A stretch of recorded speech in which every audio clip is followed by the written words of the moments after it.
It is T20 World Cup season, and we're going to be doing what we have been doing for a while here on Sports Today. We're going to look at some of the top teams, the big contenders, and try and figure out what exactly their best playing 11 looks like. And today, well, we're going to be talking about a team that unfortunately have a rather bad stereotype attached to them when it comes to big ICC tournaments. The C word, unfortunately, bandied about more often than not. I'm not talking about that C words, you naughty-minded people. I'm talking about the word chokers.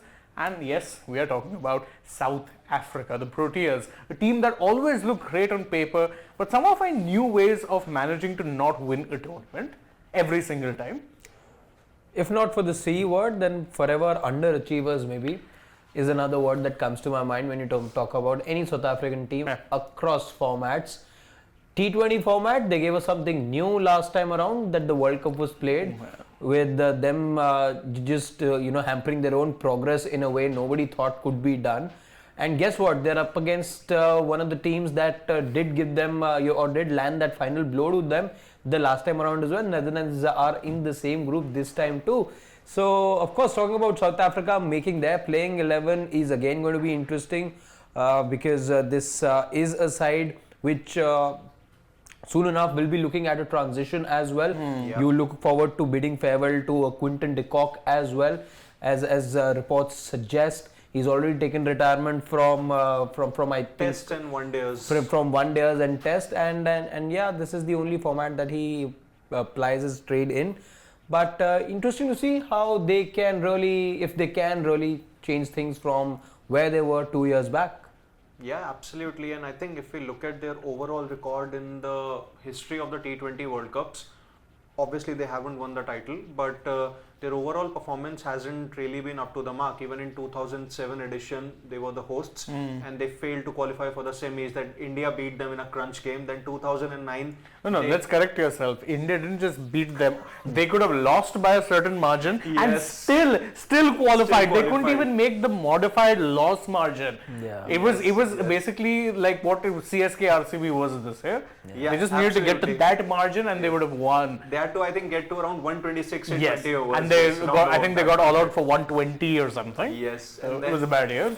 In 2009, they qualified for semis before losing to Pakistan. 2010 was also a not so good performance. 2012, I think it was just a group stage. 2014, it was semi-finals. Then Virat Kohli brilliance, took India to the final. 2016, once again, not so good. 2021 was the most, I think, unluckiest tournament for South Africa because they went on to win 4 out of their 5 matches but could not qualify because of the net run rate. And as I think Harshit rightly pointed, in 2022 I think it was very much about spoiling their own chances. I mean, even there was some bad luck, right? Remember that Zimbabwe washout. Again, you look at controllables in the league stage. There is no way a team like South Africa with the kind of armory that they have that you lose to a team like Netherlands. No disrespect to Netherlands, they've played good cricket and we all acknowledge that. But when you look at two teams man to man, you're just comparing the arsenal for both the teams. There was absolutely no way South Africa should have lost that match.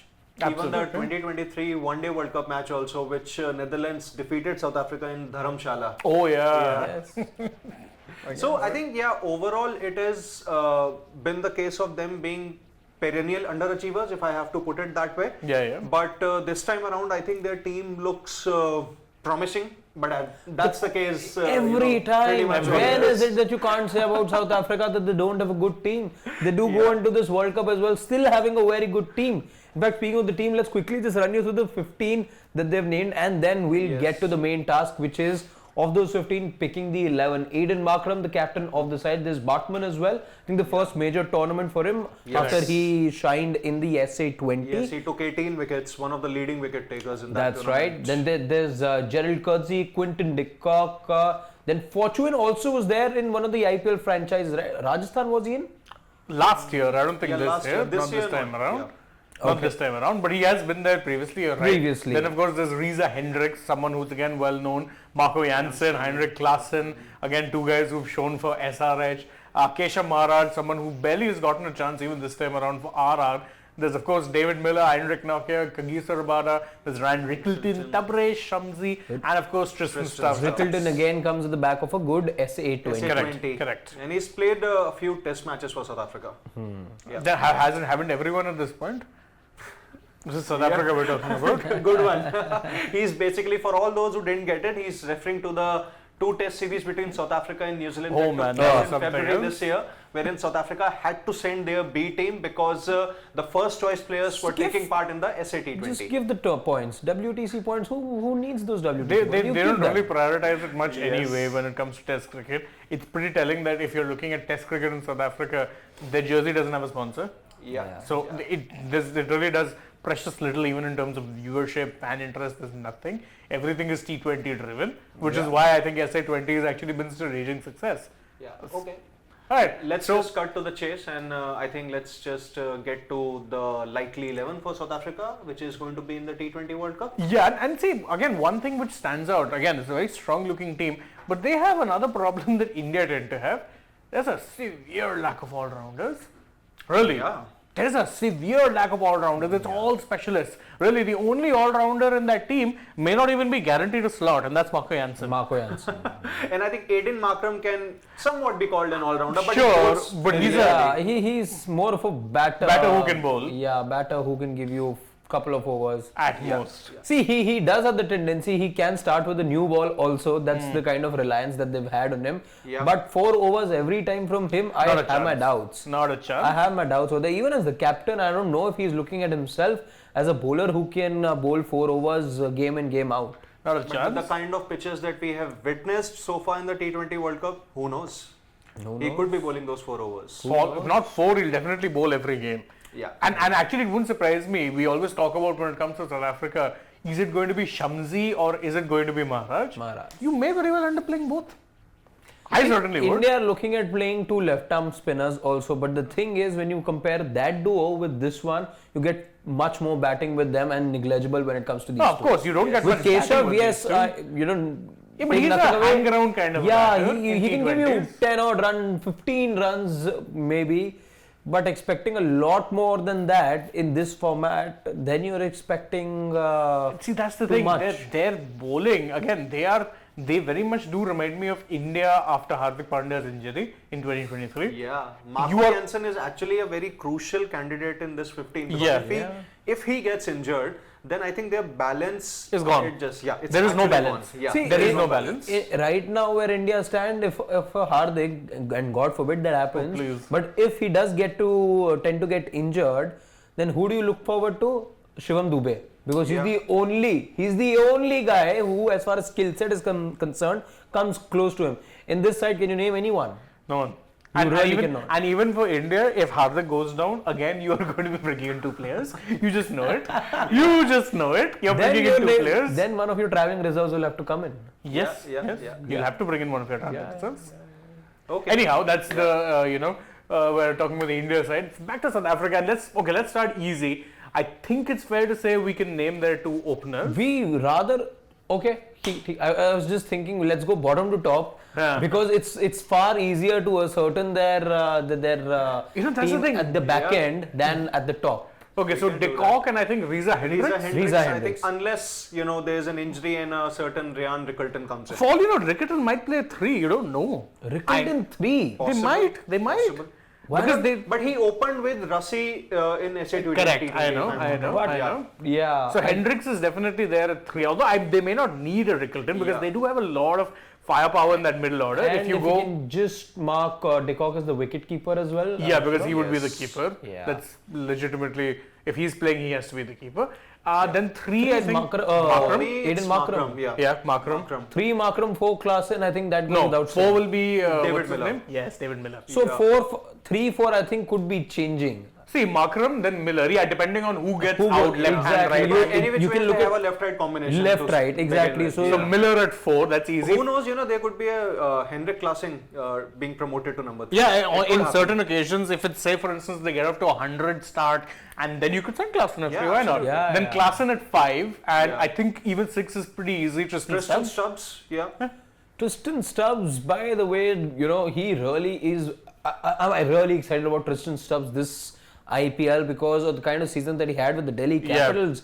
And given his strike rate, especially at the death, I was looking at some of his numbers for all the time that he played in the death for the Delhi Capitals this season. There were only 2 dot balls. Yeah. 2 dot balls and a strike rate of close to 300 for Tristan Stubbs. I mean, Stubbs is someone who prior to this season had performed well in every league he played in, except the IPL. Every league. So it was coming. You knew it was coming. Not everyone will be a Chris Jordan. 7 also is easy now. You get Marco Jansen in at 7. You have to because you really don't have an all-rounder. But that's good. You know, when you look at this side, you're batting number 7. Number 7 is a Tristan Stubbs. In India's case, by the way, it could either be Ravindra Jadeja or Akshar Patel. Yeah. Absolutely. He can give you 50 here and there. We've seen him, score those 40, 45, 46, I think, once that he scored in the IPL as well, albeit last year, I think. But he's got the... Jansen can bat. He has the ability to bat. He can hit the ball long. Number 8 for me Rabada. is Keshav Maharaj. You play him over Rabada as far as a batter. Yes, because I think he is that kind of a customer who can hang around a bit if they lose cluster of wickets. But then I think when it comes to the hitting ability, You'd say Rabada or maybe a Gerald Coetzee, if he plays ahead of Henrik Nokia or actually in the 11, he could be your number 8. Coetzee becomes a very vital player for them for the simple reason because wickets are expected to be sluggish after a point in the West Indies or maybe from the start as well. I've not been able to have a very close look at how the pitches. No, but listen, New York has been sluggish. Yeah, New York has been sluggish. Guyana the other day, you had a big total in Guyana. Yeah. So, and truth be told, I wasn't able to have a closer look at the pitch for that match.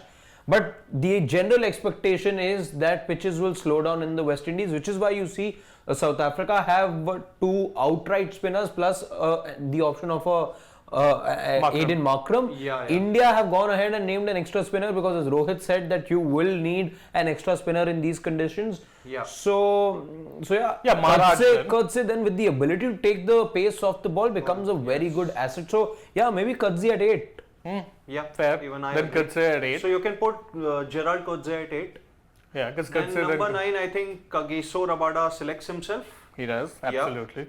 Needs to be there. Can't be picking a team. He hasn't really been in good form coming back from an injury layoff.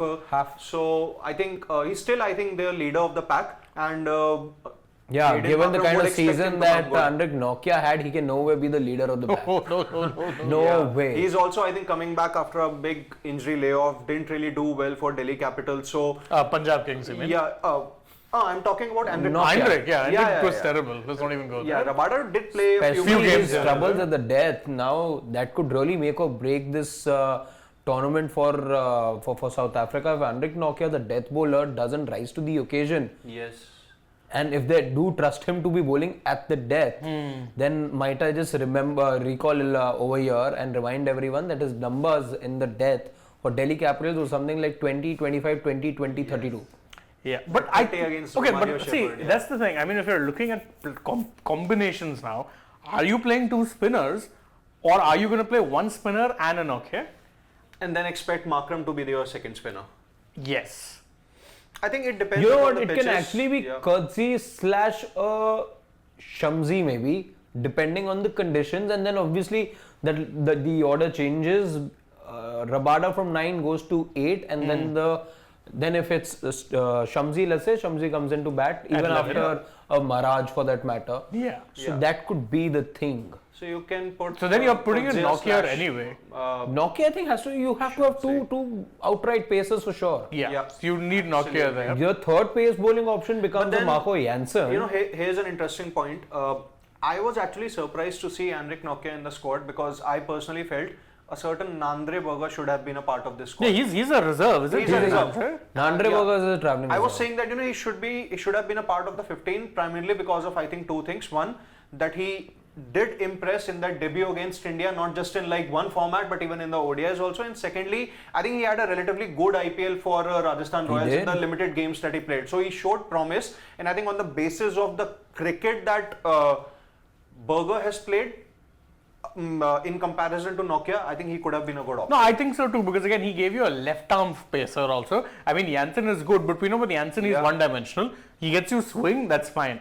Other than that, there's really not a lot to him. Yeah, he'll get you some awkward bounce. Awkward one, yeah. But again, he's not the quickest. He can be hit the deck also. Yeah, but I mean, if you have someone like a Burger who's cranking it up to 150 and giving you that at left arm, ooh, Yeah, absolutely. That's a dangerous option. But again, he's not there. So then I think if we're putting Nokia at 10, Then Maharaj 10 and then Nokia 11. Yeah. Yes. You can Maharaj put 10, Maharaj Nokia. at 10 and Nokia at 11. so that's it. That's our squad done and dusted. Again, even for South Africa, by the way, How many really bowlers? Let's try and see, because we're comparing teams here, and of course the Indian team comes to mind first.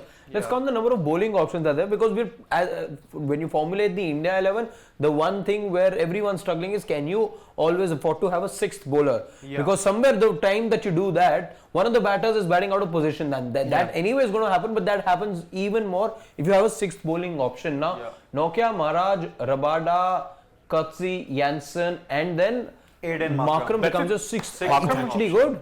And Markram It's actually actually bowls good. more at the international level than he does at franchise level. At least more than he did bowl this year for Sunrisers. He bowled a lot last year when he was captain, but then it was a hopeless team that And they had he assembled. even delivered a few overs for Sunrisers Eastern Cape in Yes, SC20. yes, and there also he's the captain. Yeah. So it kind of makes sense. He does tend to bowl at least a couple of overs per game more often than not.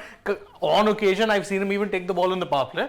Yes. So he does give them a sixth bowling option, but I mean, it's a very fine balance. And God forbid if a Jansen gets injured, then The balance is screwed. the balance is actually. done. Yeah. It's bad. It's bad. It's very bad then, because they don't have anyone who fills in the role of a Jansen. You've got a Bartman there, but he's a payo quick. He is to South Africa what Pandya is to India. Correct. Simple as that. Yeah. Easily. So that's our 11. We'll just run it by you, and you can see it on your screen again right now. You've got Quinton de Kock, Reza Hendricks, Aiden Markram, the captain, David Miller, Heinrich Klaassen, Tristan Stubbs, Marco Jansen, Gerald Kurtzia or Shamsi, but we're going to start with Kurtzia, so we can remove Shamsi later on. Rabada, Maharaj, and an Heinrich Nokia. That is on paper a very, very good playing 11, a very good playing 11. And certain There's no denying parallels that I can draw from the Indian team and the South African team. They look very similar. Yeah. Yes. They look very, very similar. Lack of people who can give you a bowling option at the top. At least they get one of the top four. India don't have that one bowler you don't. to find in the top four batters. Yeah. But otherwise, you see where Jansen comes into bats, suddenly after that the tail begins. In India's case, it could be Aksar, it could be Kuldeep in certain cases. If you're having three outright fast bowlers, then Kuldeep becomes your number 8, and that means your batting finishes there, because 7. after that, if Kuldeep becomes your 8, then you can. Then your batting finishes with 7. I mean, pretty come on. much does. Yeah. Kuldeep, I know he got a few runs this year. In fact, this time Agreed. I was seeing some weird stats that he had more runs than who was it? Who was that player that he got more runs than? It was a top order bat, and I'm forgetting who it was. I'll try and find that stat for later Was on. it Prithvi Shaw? No, it wasn't No, sure. can't be Prithvi Shaw. No, Prithvi Shaw at did- least got decent runs this time around. yeah, But yeah, Kuldeep actually had. No, I think he did more boundaries than someone. Yeah, that was yeah. a stat I remember. So, Yeah, Prithvi did score a couple of 50s. There yeah, is obviously. one more freakish stat that I came across the other day, and that had to do with Ravindra Jadeja. Yeah. Are you referring to that one? oh yeah, I know which one you're talking about. Rinku Singh has hit more sixes Yeah. than Jadeja in his And T20 how many career. games has he played? Rinku Singh? 11. 11 or 12. Yeah. 11. Averaging close to 85, 90 and strike rate close to 180. Yeah. And he's had more sixes than Jadeja And in he's his a part of the career. traveling reserves. It's a big Career, shame. yeah. Big shame. Yeah. I mean, if your thing was that you had specialist batters anyway, you kept your best specialist batter. in See, this the format. one argument people may have is that, he's only played the likes of, Ireland, he's played a couple of times now. Rinku played that He had a Ireland. decent showing against South Africa. South Africa. Australia. But- Afghanistan. Exactly. So again, people can have that argument, is what I'm saying. But it's not a even valid then- one. Yeah, it's really not that valid though, because you look at how things are with Rinku. Unfortunate that he doesn't make it to the 15. Unfortunate. The other unfortunate part being that he didn't really lit the IPL up this time around He as won he a did, title. Yeah. but still is an IPL winner. 7 years. Anyway, this is the South Africa 11 that we've picked. You guys can let us know in the comments if you agree, disagree, what your 11 would be. Let us know all of that. And don't forget, stay tuned. Plenty more stuff coming your way on Sports Today. Don't forget, like, share, also subscribe if you haven't. We're nearing that 400k mark, magical mark we're coming very, very close to. And stay tuned. Tap the bell. You'll know when we're going live or uploading a new video. For now, though, from Harshit and Siddharth Gulati and me, Shane, bye-bye.